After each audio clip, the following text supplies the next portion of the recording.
This is a story that begins in any part of America, wherever you may be. It's a story that begins at your front door, on the street where you live, in your town or village or city, somewhere in America.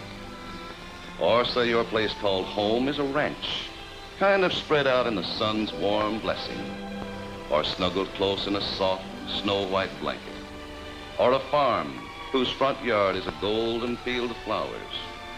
Or maybe your home's in the city, where you go at the end of a work-ridden day to be alone in one room in the midst of the city's teeming millions. Well, it's your story all the same, and it begins in any part of the land. For there and from there, and stretching out in all directions, are ways and byways and roads and trails and paths enchanted that lead to the wonderful pages of a storybook, filled with the glorious living pictures that tell the story of America the Beautiful. Look around over the land. Take a fellow up in North Dakota. Likely as not, he's working a field all through the long day, or minding business with the rains growing moist in the palms of his hands, and thinking he'd like to go off somewheres on a trip and watch the ocean. And all the time, he's square in the middle of an ocean of amber grain. And all he's got to do is look around. He'll see beauty right beneath his eye. Beauty? A man would need the words of poets to describe the scenes of harvest time. Yet all the while he looks and thinks of other sights, his thoughts go wandering from his field of grain to grains of sandy beach all along the coast of Maine, where the riches are in the sea.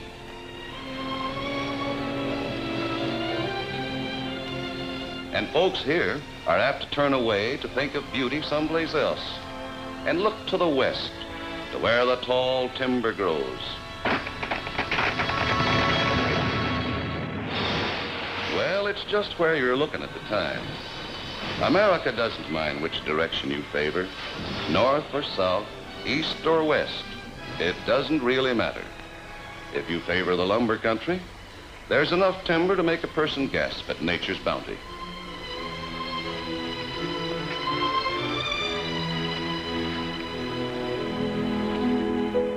Now, about mountains. We've got some big ones, if mountains are what you're after. Pikes Peak, for example, standing at the end of the Great Plains, marking the southern range of the Rockies, where golden flowers make a burnished carpet to the snow-clad peaks beyond. And Mount Hood up in Oregon, lofty, majestic. Mount Whitney, there's a giant of a mountain, 14,496 feet high, snow-crowned patriarch, highest land in the United States. And 80 miles away, just that far, is Death Valley, lowest land in our country. From the snow and mist-shrouded crags of Whitney, 80 miles to this, heat and barren waste, and the sun-bleached bones of those who sought to solve the riddle of its hidden riches. Yes, aptly named Death Valley.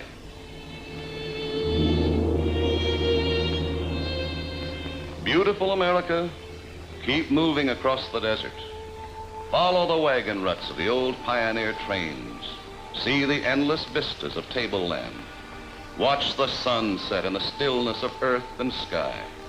See where the West was won. You want land? You're looking around? Help yourself to 1,000,000 acres of America the Beautiful. Now, how about rivers? You like rivers? Well, the rivers that flow through our land are the arteries that brought life and strength to the body of a new nation. Even their names are beautiful. The Wabash, the Tennessee, the Columbia, the Colorado, the Cimarron, the Atchafalaya, Ohio, and the Mississippi.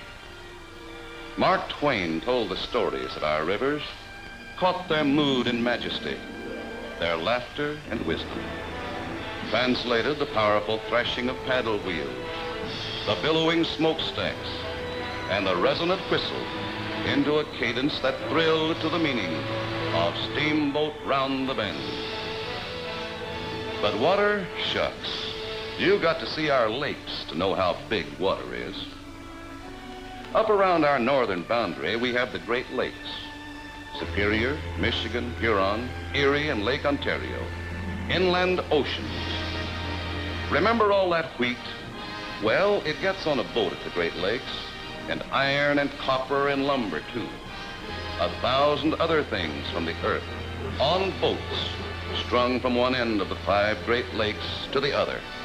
Giant waterways bringing produce and products to America.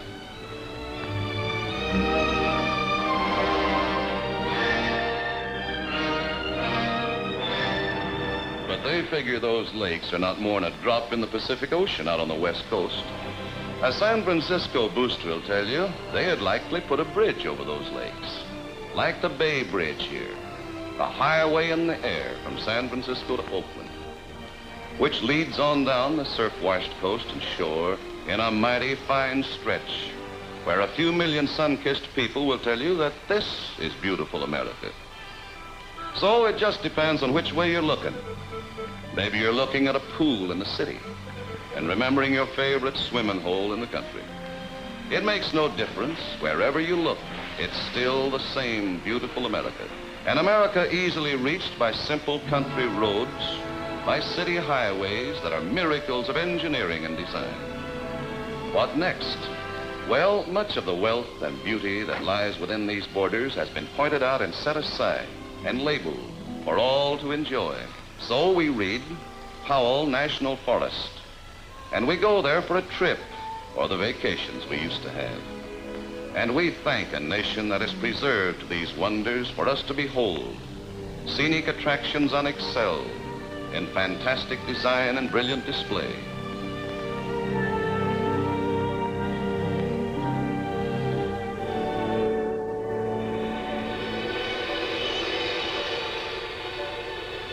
Well, how about Yellowstone? When you've run out of words, go up to the Buffalo Bill country and give Yellowstone a once-over. The oldest national park in our history.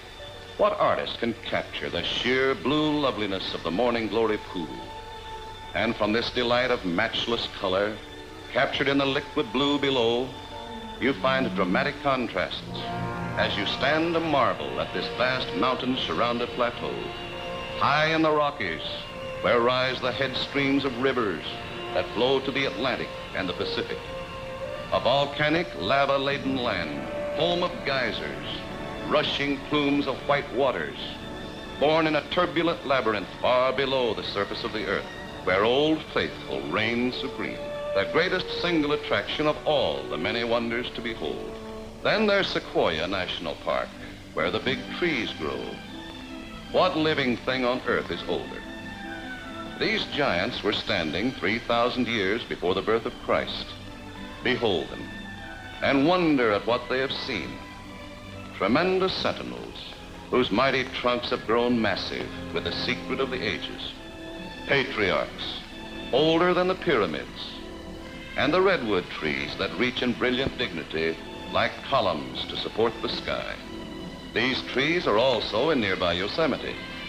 But here the region's fame is centered in the spectacular beauty of its waterfalls, among the highest to be found, dropping 2,500 feet in 3 thundering cascades, while the fine spray creates the rainbow spectrum to enchant the eye. But falls, did you say? What about Niagara? There's a cataract for you.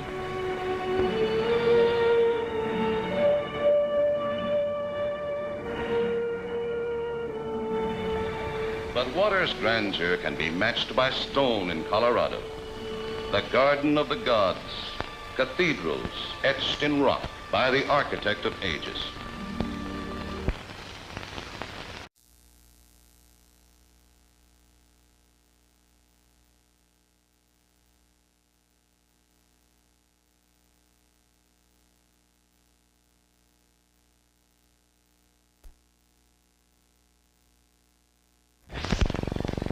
Go to Bryce Canyon for vivid coloring, brilliant hues, and unusual, fantastic formations. In New Mexico, it's the Carlsbad Caverns National Park. Those awe-inspiring openings carved in massive rock by an inland ocean 200 million years ago. Fantastic underground formations, hanging like icicles, formed by the oozing drip of water through the centuries. And the fabulous Rocky Mountains, famous range of picturesque contrasts, sun-drenched valleys, and snow-dipped slopes where skiing, winter sport, is in season in July, where the crisp mountain air resounds with sparkling, healthy laughter, where wildlife flourishes, protected in these national parks, living museums of natural history, where even the timid woodchuck approaches unafraid to nibble tidbits from the friendly hand. In Montana, it's the Glacier National Park, rugged mountains of unsurpassed alpine character, abundant in lakes of romantic beauty, the waters fed by icy glaciers moving timelessly down the mountain slopes. In Utah, Zion National Park, magnificent in coloring, in unusual rock formations carved by the master hands of time and nature. The record of 1 billion years incorporated in that regal mass of rock so aptly named the Great White Throne.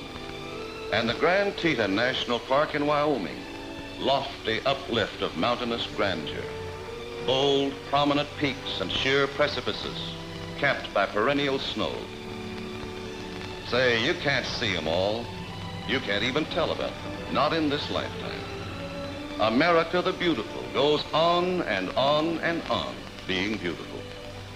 But look around you, wherever you are. You don't need a lake or a mountain or a desert or even a national park for beauty. The things we've built in America are beautiful too, like the tall buildings in our cities, steel and stone rising high in the sky, monuments to the workers of America. And the cities themselves, the streets and streetcars and automobiles, millions of men and women who go up in the tall buildings in a busy, working America. And the mills and the factories in and around our cities, working round the clock to support the nation with the wealth of America's natural resources. The blasting red heat of the furnaces that never cool, molten ore pouring from the huge crucibles to meet the unrelenting need for steel with a fiery tide of flaming metal for production surpassing all expectations. The vast and complicated job being performed with American efficiency, meeting the greatest challenge of our history in an achievement glowing with the fire of accomplishment. Born in cauldrons, in settings gleaming with the flames of a Dante's Inferno, as liquid iron flows that men may live to build a better world.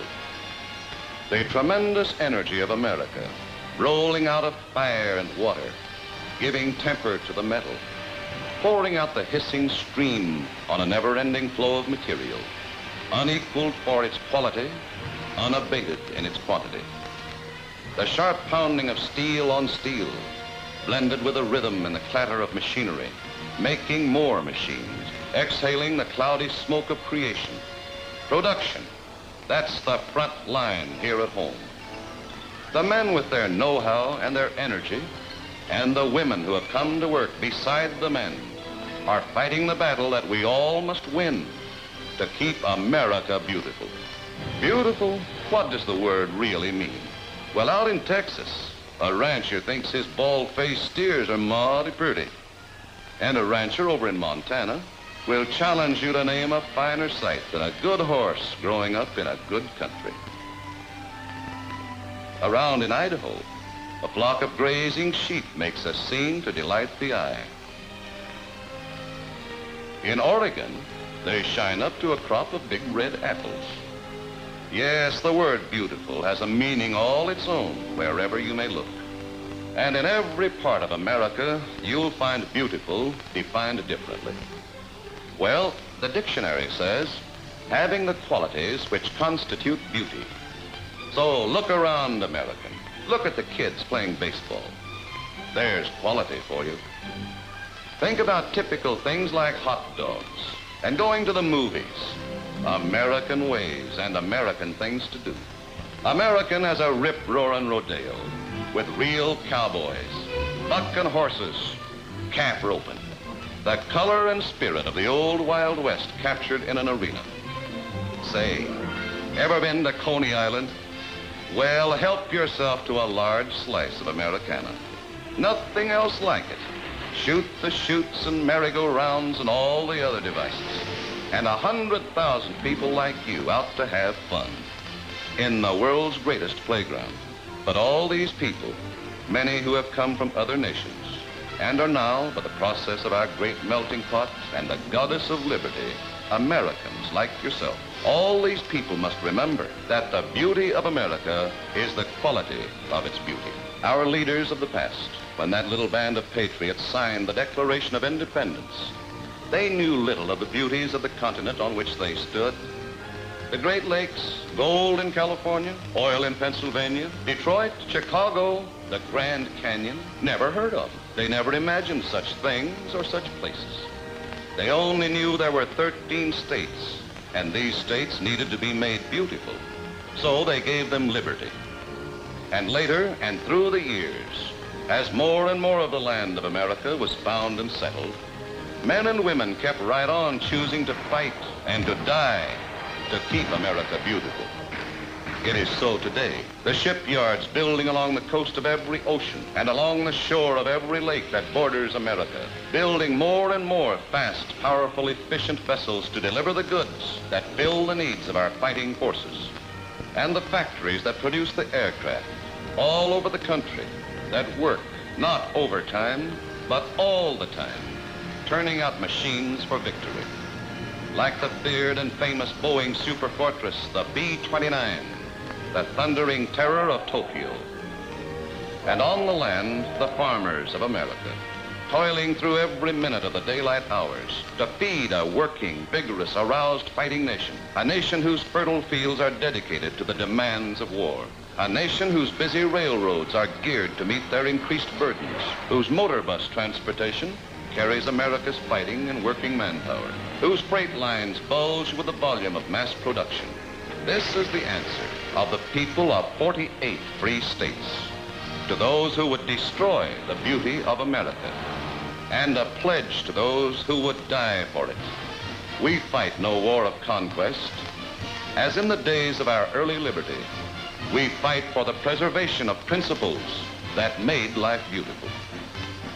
Our battle cries are in the voices of free men who have seen the wonders of the Rockies, have looked over the great plains of the West, have heard the thunder of traffic in Chicago, have watched the bright sun glisten on stalks of Kansas corn, have seen the blue bonnets of Texas, have known the wonders of Coney Island. You can't beat them. They are Americans, live in a land that will always be called America the Beautiful. Oh, beautiful for spacious skies, for amber waves of grain, for purple mountain majesties above the fruited plain. America, America, God shed his grace on thee and crown thy good with brotherhood from sea to shining sea. Oh, beautiful for pilgrim feet whose stern impassioned stress a thoroughfare for freedom beat across the wilderness. America, America, God mend thine every flaw, confirm thy soul in self-control, thy liberty in law. Oh, beautiful for patriot dream that sees beyond the years, thine alabaster cities gleam undimmed by human tears.